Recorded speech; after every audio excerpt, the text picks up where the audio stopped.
ज्ञानवान कौवा है, जो कौवा ने अल्लाह को ज्ञान दिया है। इसी आदम को अल्लाह ने दुनिया में भेजा, जो दुनिया में संतानें पैदा करी उन्होंने। तो मैंने बोला क्या अल्लाह ने ड्रिल लगा करके ये काम किया है क्या? जब शरीर में छिद्र ही नहीं था और वही शरीर जब बाहर आया तो संतान को कैसे जन्म दिए? ऋषि दयानंद ने सवाल उठाया है कि कुरान का बिस्मिल्लाह ही गलत है। तो इसमें ऋषि दयानंद लिखते हैं कि अल्लाह अगर कयामत के दिन के मालिक हैं तो इस समय का मालिक कौन है? सत्य सनातन वैदिक धर्म को स्वीकार किया और अपने सारे बच्चों को वैदिक धर्म में दीक्षा दी। इस्लाम को छोड़कर कोई दीन नहीं। और यहाँ कहा जा रहा है तुम्हारा दिन तुम्हारे पास, हमारा दिन हमारे पास। पवित्र महीने रमजान जब बीत जाए तो मूर्ति पूजक जहाँ भी मिले उन्हें कत्ल कर दो, क्या ऐसा लिखा है कुरान में? नहीं, जीने का हक नहीं है तो फिर उनका क्या करें? जो ईसाई हैं, हिंदू हैं, जैन हैं, पारसी हैं, उनका भी तो कुछ बताया होगा ना, क्या करना है उनका? इस्लाम खतरे में भारत में ही क्यों, इस्लाम खतरे में वो अरब कंट्री में भी है। और अगर एडवोकेट साहब आप लोगों को नहीं बताते होते तो आपको भी पता नहीं चलता। नमस्कार, एनएमएफ न्यूज पर आप सभी का बहुत स्वागत। मैं हूं आपके साथ अभिषेक पुंडिया। इन दिनों इस्लाम को लेकर देश में कई तरीके के विवाद पनप रहे हैं, कई तरीके की जो बातें हैं वो निकलकर सामने आ रहे हैं। कुरान की कुछ आयतों को लेकर भी उन्हें बैन करने की मांग राष्ट्रपति महोदय तक की जा चुकी है।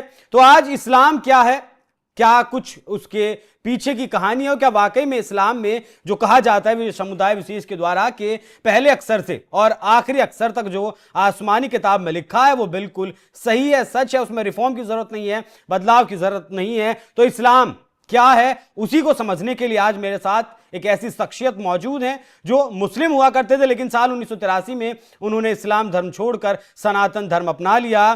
पंडित महेंद्र पाल आर्या जी आज मेरे साथ मौजूद हैं। सर, बहुत बहुत स्वागत है आपका एनएमएफ न्यूज पर। जी जी जी, धन्यवाद आपको और आपके चैनल को भी। सर, बातचीत में शुरू करूं उससे पहले मुझे ये बताइए कि 1983 में ऐसा क्या हुआ कि आपने इस्लाम छोड़कर सनातन धर्म अपनाया और आप एक्स मुस्लिम हो गए? जी, 1983 में हुआ कुछ नहीं था। बस बात इतनी सी थी कि मैं जहाँ इमाम था वहाँ पर मैं मानवता के ऊपर स्पीच दिया करता था, रात्रि के इशा के अजान के बाद और भोर में फजर के अजान के बाद। तो मानवता के दायरे में सब आते हैं और कुरान के आधार पर मैं ये बताता था, सुनाता था लोगों को, कुंतुम खैरा उम्मतिन उखरिजत लिन्नास तामुरूना बिल मारूफ व तनहाउना अनिल मुनकर। कुरान कहता है तुम में से अच्छे वो लोग हैं जो और लोगों को बुराई से रोकता है और भले काम की तरफ तवज्जो दिलाता है। वो अच्छे लोग हैं। तो जब मैं इस तरीके से प्रचार किया करता था तो आसपास के लोग बहुत संतुष्ट थे मेरे ऊपर और ये समझते थे ऐसी मानवता की बात तो किसी भी कुरान वालों ने आज तक हम लोगों को नहीं सुनाई। और मैं यहाँ तक कहता था कि मुसलमान हो मस्जिद में आओ, हिंदू हो मंदिर में जाओ, ये नादान चिड़िया भी चहचका रही है, हम बिस्तर में पड़े रहें, ये मानवों के लिए शोभायमान नहीं है। इस तरीके से मैं प्रचार करता था।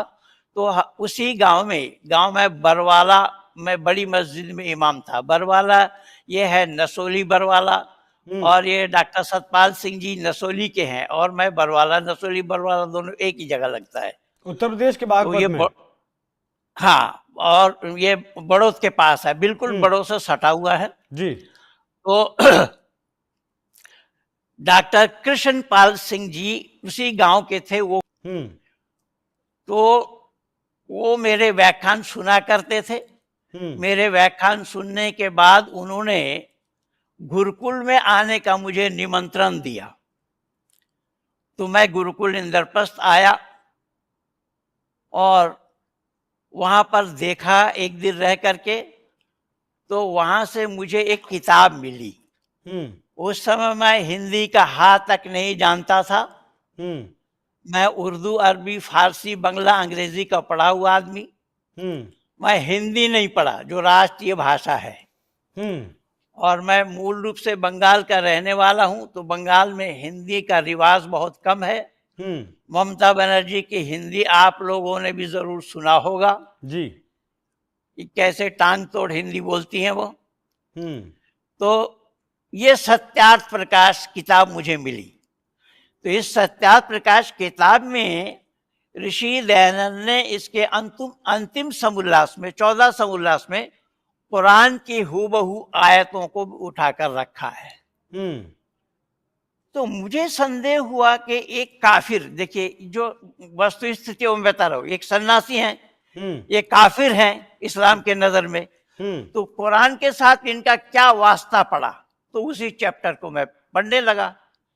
उसी चैप्टर को पढ़ते पढ़ते मुझे बहुत संदेह हुआ और मैं फौरन उठा के 25 जगह मुस्लिम इंस्टीट्यूटों में सवाल लिख लिख करके भेजा। और आप मुजफ्फरनगर के रहने वाले हैं, आप बखूबी जानते हैं, कांदला के मौलाना इफ्तिखार साहब हुआ करते थे, और जो अपने निजामुद्दीन मरकज है ना, मौलाना साद, तो ये भी कांदला के ही हैं। हाँ, कांदला के ही हैं। तो मैं उनके पास गया पहले, फिर दारुल उलूम देवबंद से, जहां से मैंने भी फरागत हासिल की, दारुल उलूम देवबंद में सवाल लिख लिख करके भेजा, इस बेस पे, इस सत्यार्थ प्रकाश के बेस पे, इसमें जो बात लिखी है। और मुजाहिर उलूम सहारनपुर, वहां भेजा। आपके मुजफ्फरनगर में लोहिया वाली मस्जिद मुजफ्फरनगर, वहां भेजा। वहां के जो मदरसा के संचालक हैं वो मेरे सहपाठी हैं। इसलिए तो मैं 25 जगह मुस्लिम इंस्टीट्यूट में सवाल लिख लिख करके भेजा। सवाल क्या लिखा सर आपने? जैसा सवाल ये लिखा कि कुरान में ऋषि दयानंद ने सवाल उठाया है कि कुरान का बिस्मिल्लाह ही गलत है। जैसा बिस्मिल्लाहिर्रहमानिर्रहीम शब्द है कुरान का, और जिसका अर्थ है कि शुरू करता हूं मैं अल्लाह के नाम से जो रहम करने वाला निहायत मेहरबान है। तो ऋषि दयानंद ने सवाल उठाया कि ये कलाम अल्लाह का है और अल्लाह खुद फरमा रहे हैं शुरू करता हूं मैं अल्लाह के नाम से जो रहम करने वाला मेहरबान है, तो ये कलाम अल्लाह की क्यों और कैसी हुई। इस तरीके से उन्होंने सवालों की फुलझड़ी लगा दी। सूरा फातिहा में आया है, अल्हम्दुलिल्लाहि रब्बिल आलमीन अर्रहमानिर रहीम मालिक यौमिद्दीन इय्याका नअबुदु व इय्याका नस्तईन इहदिनस सिरातल मुस्तकीम सिरातल लज़ीना अनअमता अलैहिम गैरिल मग़ज़ूबि अलैहिम वलद्दाल्लीन। ये सूरा फातिहा जो पहला सूरा है, तो इसमें बताया गया है पहली आयत में कि तमाम तारीफें अल्लाह के लिए है। भाई ये अल्लाह की कलाम है और अल्लाह खुद फरमा रहे हैं कि तमाम तारीफें अल्लाह के लिए है, तो ये अल्लाह की कलाम क्यों और कैसी। दूसरी आयत है और रहमान रहीम, रहम करने वाला मेहरबान है। मालिक यौमिद्दीन, यौम जजा के मालिक, कयामत के दिन की मालिक। तो इसमें ऋषि दयानंद लिखते हैं कि अल्लाह अगर कयामत के दिन के मालिक हैं तो इस समय का मालिक कौन है। इय्याका नअबुदु व इय्याका नस्तईन, हम तेरी इबादत करते हैं और तुझी से मदद चाहते हैं। तो ऋषि दयानंद इसमें लिख रहे हैं कि ये अल्लाह कलाम अल्लाह की है और अल्लाह मदद चाह रहे हैं किसी और से, तो वो अल्लाह कौन है जिससे मदद मांगी जा रही है। तो इस तरीके से इन्होंने 172 सवाल इसमें कुरान के ऊपर उठाया है। तो जवाब 25 जगह मैंने सवाल लिख करके भेजा, तो 7 रिप्लाई भी दिया था साथ में। 7 जगह से उत्तर आया मुझे, मौलाना आप इस काबिल नहीं कि सवाल का जवाब दिया जाए। किसी ने कहा आप ईमान से हाथ धो बैठे हैं, किसी ने कहा आप मुर्तिद हो चुके हैं, किसी ने लिखा आप दीन से भटक गए हैं, किसी ने लिखा आप सभी सवालों को लेकर के आ जाइए, एक दिन में जवाब दे देंगे। यानी सवाल को किसी ने टच नहीं किया। तब मैं गुरुकुल इंद्रप्रस्थ वालों से संपर्क किया, जो कृष्णपाल सिंह जी जो उसी बरवाला के हैं। कृष्णपाल से मैंने बोला कि भाई मेरे लिए रास्ता बताओ, मैं तो सत्यार्थ प्रकाश पढ़ने के बाद ये सब सवाल, तो हाँ गुरुकुल इंद्रप्रस्थ में पहुंचा। और उन दिनों में स्वामी अग्निवेश का कार्यक्रम चल रहा था दिल्ली के रामलीला मैदान में, 15, 16, 17 नवंबर, रामलीला मैदान में। तो वहां पर एक पंडित जी को कुरान पढ़ करके सुनाते हुए मैं देखा। उस समय चौधरी चरण सिंह जी जीवित थे। चौधरी चरण सिंह जी के साथ भी हमारा 3 प्रोग्राम हुआ 83-84 में, 84 के अंतिम तक।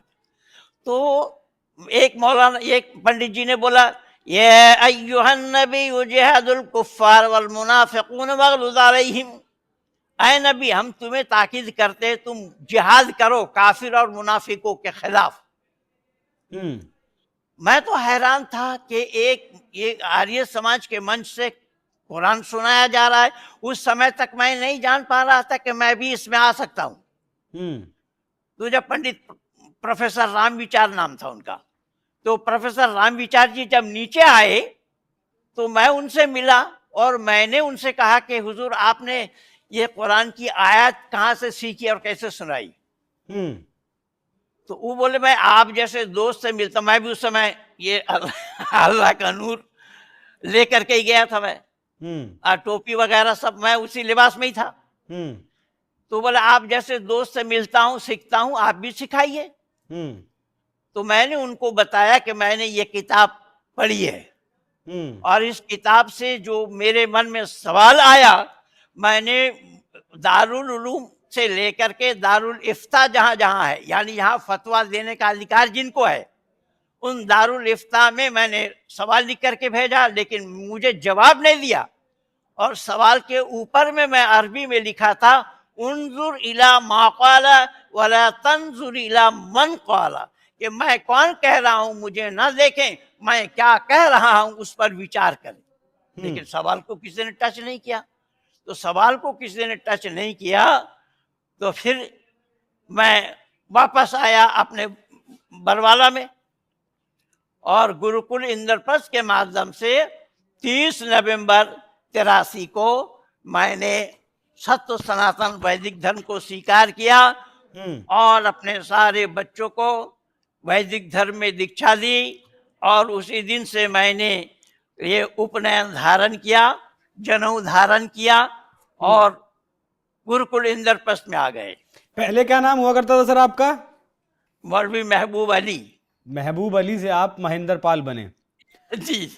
अच्छा, ये आपने शुरुआत में जो बिस्मिल्लाह शब्द का इस्तेमाल किया कि वो गलत लिखा हुआ, मैं नहीं समझ पाया कि अच्छा अगर वो गलत लिखा है तो सही क्या है फिर? ऋषि दयानंद की मान्यता है कि कुरान का बिस्मिल्लाह ही गलत है और इस पर मैं बहुत सारा वीडियो मैं भी बनाया हूँ, कुरान का हवाला देकर, तफसीर इब्न कसीर का हवाला देकर। अभी एक वीडियो मैं बनाया था ये अब्दुल्ला तारिक के ऊपर, वो मैं आपको अभी भेज दूंगा। अब्दुल्ला तारिक मेरे से हारा 2008 के 8 फरवरी में बुलंदशहर में ख्वाजपुर नया गांव आर्य समाज के छत पे वो कार्यक्रम हो रहा था। हारा उससे पहले 27 मार्च 2008 को 2007 को इसमें अलीगढ़ मुस्लिम यूनिवर्सिटी के प्रोफेसर तारिक मुर्तजा भी हारा मेरे साथ। इस तरीके से मेरा जहाँ जहाँ मुनाजिरा हुआ, यानी डिबेट शास्त्रार्थ हुई, इस्लाम वालों के पास कोई जवाब नहीं रहा। तो मैं फिर इधर आने के बाद, गुरुकुल इंद्रप्रस्थ में आने के बाद, मैंने गुरुकुल इंद्रप्रस्थ से फिर शास्त्रीय आचार्य किया। ये गुरुकुल इंद्रप्रस्थ का ही सनद है। गुरुकुल इंद्रप्रस्थ में मुझे आचार्य की उपाधि दी। गुरुकुल इंद्रप्रस्थ में मैं रह करके फिर हिंदी वहां मैं बच्चों को सुला करके रात को 2-2 बजे आ ई उ सीखता था। तो आहिस्ता आहिस्ता मैं हिंदी और संस्कृत अपने प्रयास से। चलिए वो तो ठीक है सर, लेकिन मैं ये जानना चाहता हूं कि ये पहले या तो मैं समझ नहीं पा रहा हूं, जैसे आप कह रहे हैं बार बार कि कुरान का बिस्मिल्लाह ही गलत लिखा हुआ है। वो बिस्मिल्लाह है क्या? बिस्मिल्लाह प्रारंभिक वाक्य है, प्रारंभिक वाक्य है। तो फिर सही क्या है सर? कुरान का। आपने सही खोजने की कोशिश की? जब इन्होंने जवाब नहीं दिया, सही तो हम वेद से मिला। वेद से सही खोजने की मैं वेद में आया है कि यथे मम वाचम कल्याणी माबदानी जनेभ्या। ये कल्याणी वाणी मानव मात्र के कल्याण के लिए है, किसी व्यक्ति विशेष का कल्याण नहीं करता, कोई वर्ग विशेष का, संप्रदाय विशेष का कल्याण नहीं करता, ये मानव मात्र का कल्याण करता है। वेद से मुझे मिला है आत्म सर्वभूतेषु, समस्त आत्माओं को अपनी आत्मा के समान जानना। ये सब बातें कुरान में नहीं है, इस्लाम में नहीं है, इस्लाम जानता भी नहीं है। तो उसके बाद अखिल भारत हिंदू महासभा की ओर से 24 आयतों पर प्रतिबंध लगाने के लिए मेट्रोपॉलिटन मजिस्ट्रेट के सामने ये प्रस्ताव रखा गया। वो भी सारा रेफरेंस मेरा ही है। 85 में संपूर्ण कुरान पर प्रतिबंध लगाने के लिए कलकत्ता हाई कोर्ट में भी रिट पिटीशन दिया गया। 85 के मार्च महीना में पद्मा हस्तगिर के इजलास में, और सीएम चोपड़ा और शीतल सिंह ये दोनों को तैयार किया। रेफरेंस सारा मेरा ही है। दोनों को तैयार करके वहां पर पुटअप किया गया था। अभी अभी कुछ दिन पहले वसीम रिजवी ने सुप्रीम कोर्ट में पीआईएल डाला था, जरूर आप लोगों ने भी सुना होगा। तो सुप्रीम कोर्ट में पीआईएल डालने से वसीम रिजवी पर जुर्माना लगा दी 50,000 की। तो वसीम रिजवी का वो प्रोग्राम सुदर्शन न्यूज चैनल में चलाया, जो 25-26 दिन तक लगातार वो कार्यक्रम चला। हाई कोर्ट में जो आपने पिटीशन डाली थी वो तो हाई कोर्ट ने खारिज कर दी थी ना सर? हाई कोर्ट में नहीं था, वो सुप्रीम कोर्ट में था। नहीं, जो 85 में लगाई गई थी। हाँ, 85 में मेट्रोपॉलिटन मजिस्ट्रेट के सामने लगाई गई थी। वो खारिज नहीं किया, उस पर भी फैसला दिया है। उसको भी टटोल लीजिए। वो अखिल भारत हिंदू महासभा की ओर से लगाया गया था। इंद्र सेन शर्मा जी नाम था उनका, जो उपाध्यक्ष थे हिंदू महासभा के। चलिए सर, एक सीधा सवाल, इस्लाम क्या है और इस्लाम क्या सिखाता है? इस्लाम क्या सिखाता है कि इस्लाम ही एक है, बाकी कुछ और नहीं, कोई नहीं। इन्ना दीन इंदल्लाहिल इस्लाम मख्तलफ अल्लज़ीन उतुल किताब। कुरान कहता है एक ही दीन है जिसका नाम इस्लाम है। वमन यब्तगी गैरल इस्लाम दीनन, कि इस्लाम को छोड़कर अगर कोई और दीन सामने लाया जाए तो वो उसकी स्वीकारोक्ति नहीं है अल्लाह के पास। लेकिन आश्चर्य की बात यह है कि अल्लाह ने उसी कुरान में फिर कहा लकुम दीनुकुम वलिया दीन, तुम्हारा दिन तुम्हारे पास, हमारा दिन हमारे पास। तो ऋषि दयानंद ने यहाँ सवाल उठाया कि अल्लाह ने तो पहले बोला कि एक ही दीन है जिसका नाम इस्लाम, और दीन के माने धर्म नहीं है, दीन के माने मजहब है, रिलीजन है।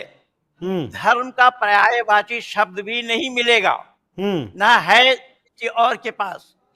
तो ऋषि दयानंद ने सवाल उठाया कि अल्लाह की कौन सी बात सही है?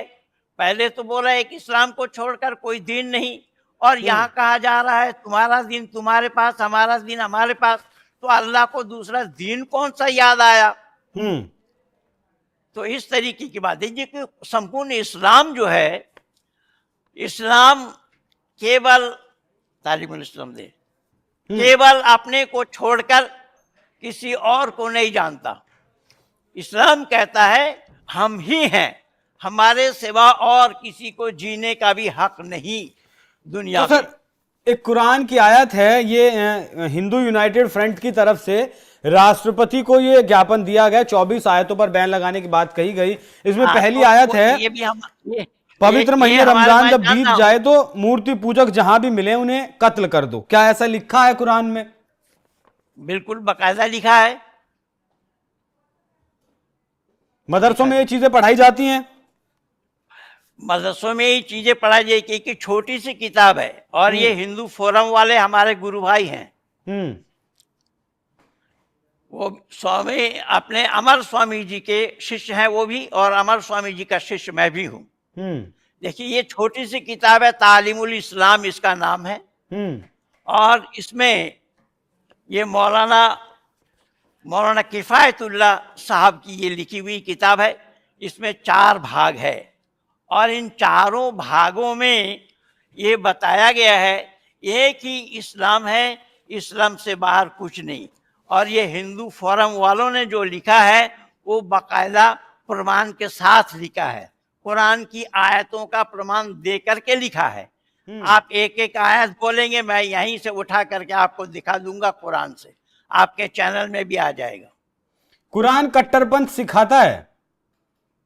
हाँ, कुरान बता रहा है, मैं बताया ना, कुरान ये कहता है कि एक ही इस्लाम ही है, बाकी किसी को जीने का हक नहीं कुरान में, ये इस्लाम में, दुनिया में।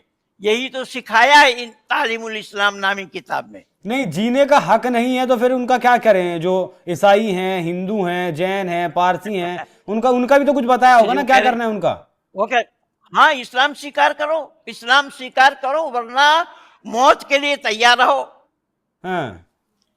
या अय्युहन नबिय्यु जिहादल कुफ्फार वल मुनाफिकून वगलुज़ अलैहिम, ये ऐ नबी तुम ताकीद करो उन मुनाफिकों को और काफिरों के खिलाफ कि तुम 100 मुसलमान हो तो हजारों काफिरों पर भारी पड़ोगे, तुम 10 हो तो 200 पर भारी पड़ोगे, तुम 1000 हो तो लाखों पर भारी पड़ोगे। ये तो कुरान खुद बैठा, ये अल्लाह ने खुद मुसलमानों को ये हुक्म दिया है या आदेश दिया है।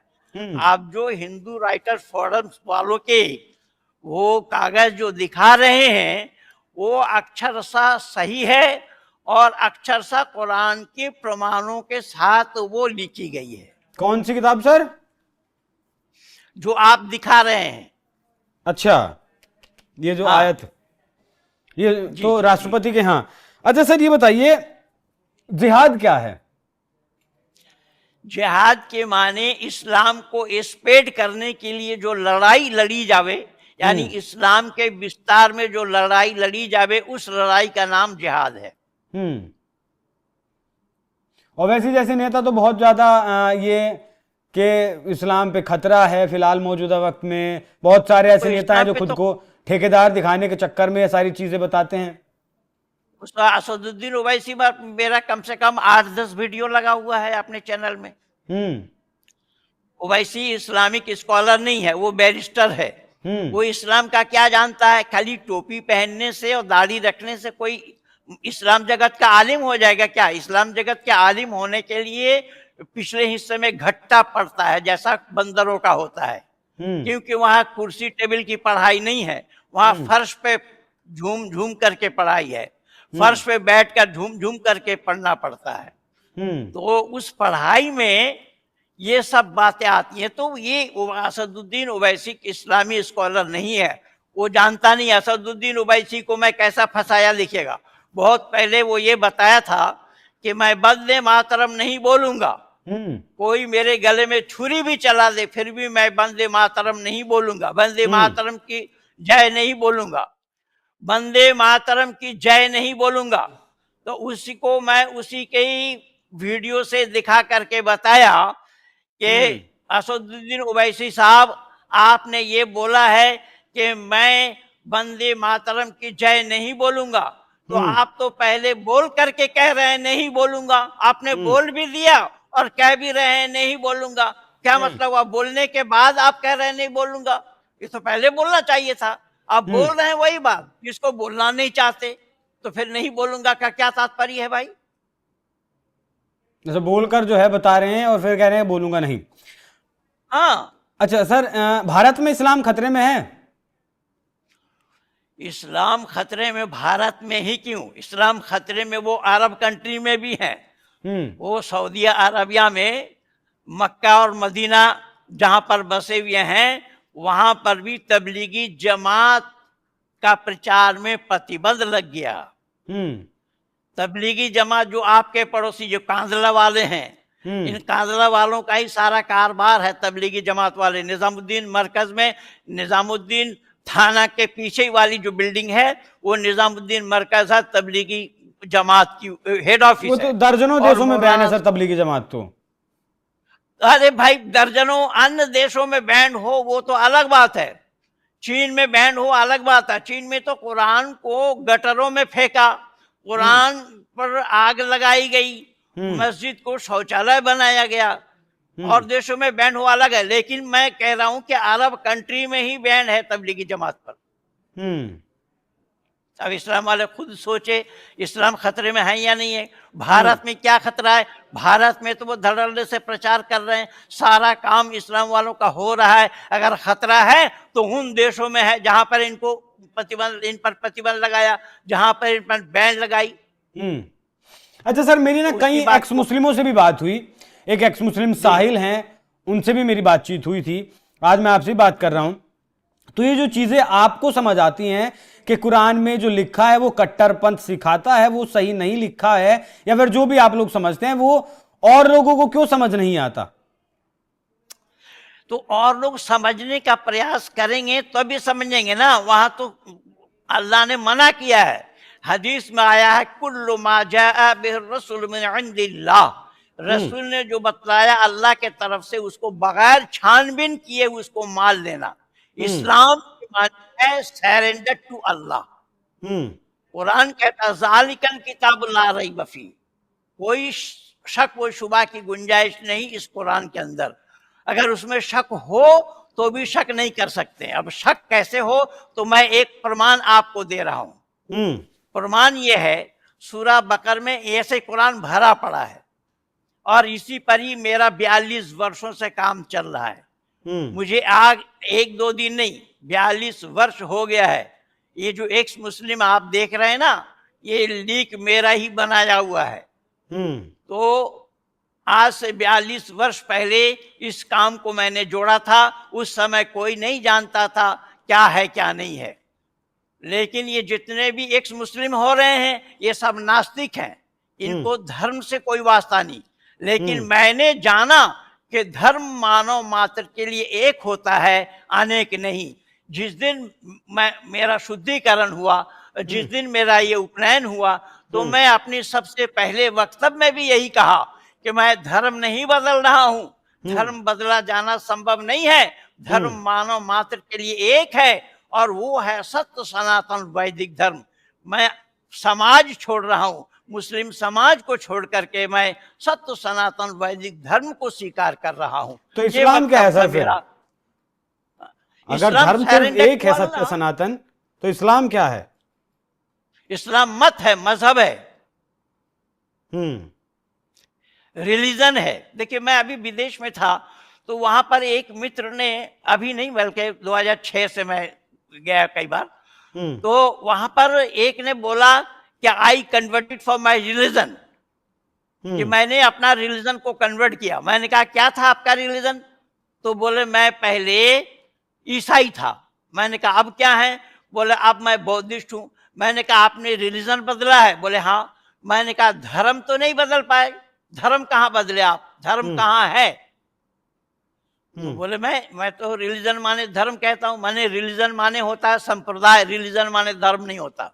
तो आप पहले ईसाई संप्रदाय में थे, अब आप बौद्ध संप्रदाय में है। धर्म शब्द तो अंग्रेजी में नहीं है। उसने बोला कैसी बात कर रहे हैं, रिलीजन क्या है? रिलीजन माने संप्रदाय है, रिलीजन माने धर्म नहीं है। मैंने कहा केवल अंग्रेजी में रिलीजन ही नहीं, अनेक शब्द अंग्रेजी में नहीं है।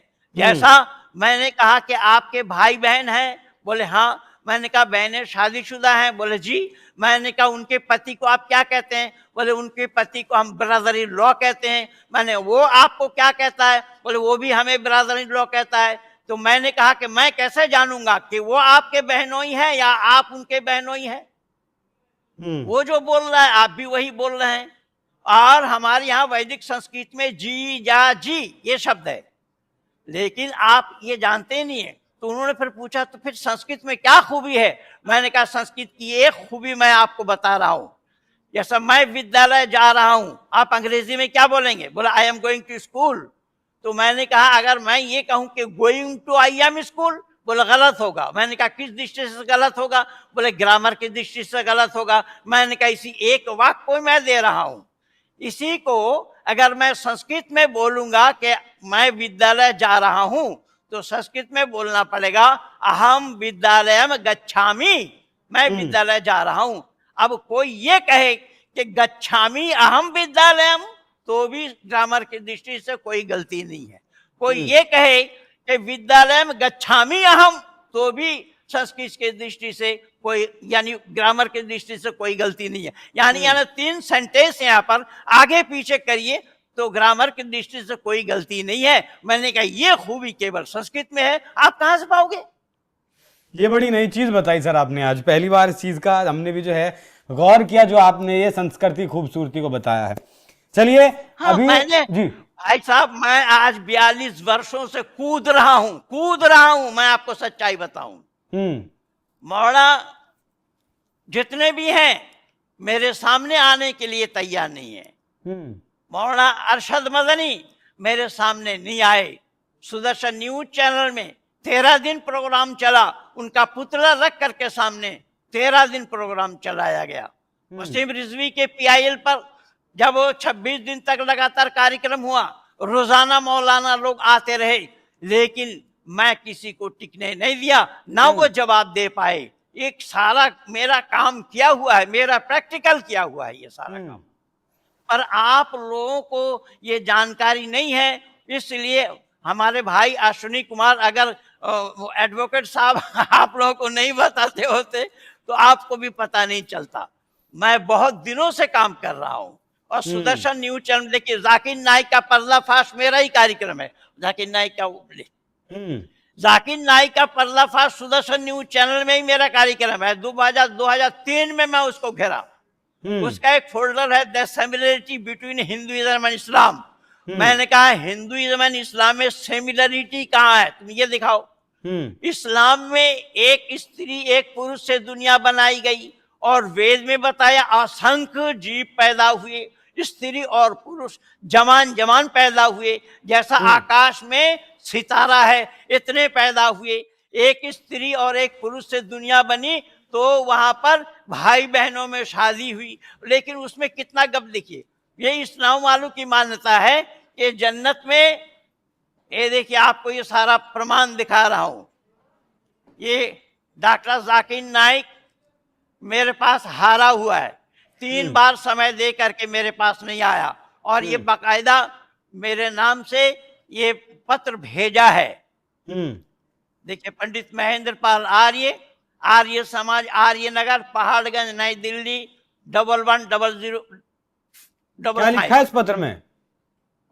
वही the similarity between Hinduism and Islam. वो हमें 2004 में बंबई में एक सेमिनार किया था, उसमें मुझे बुलाने का ये निमंत्रण पत्र दिया।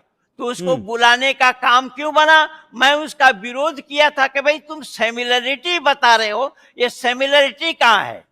दोनों ये हिंदुइज्म एंड इस्लाम में तुम जो बता रहे हो कि दोनों में समानता है, तो वो समानता कहाँ है? वहां भाई बहनों में शादी हो रही है, और एक बहन खूबसूरत होने के नाते दोनों भाई ने उस पर नजर दौड़ाई, और फिर अल्लाह ने हुक्म दिया, फिर एक का मिन्नत मानी गई, एक का नहीं। अल्लाह ने कौवा भेजा, कौवा भेज करके दोनों कौवे को वहां लड़ाया, एक कौवा दूसरे कौवे को मारा, तो वो मिट्टी खोद कर उसको कब्र दे रहे हैं। अब मानव ज्ञानवान नहीं है, इस्लाम में ज्ञानवान कौवा है, जो कौवा ने अल्लाह को ज्ञान दिया है। तो इस तरीके से ये जाकिर नाइक का 2 बार इस तरीके से मेरे पास निमंत्रण आया। अभी क्या कहा सर आपने? इस्लाम में कौवे ने किसे ज्ञान दिया है?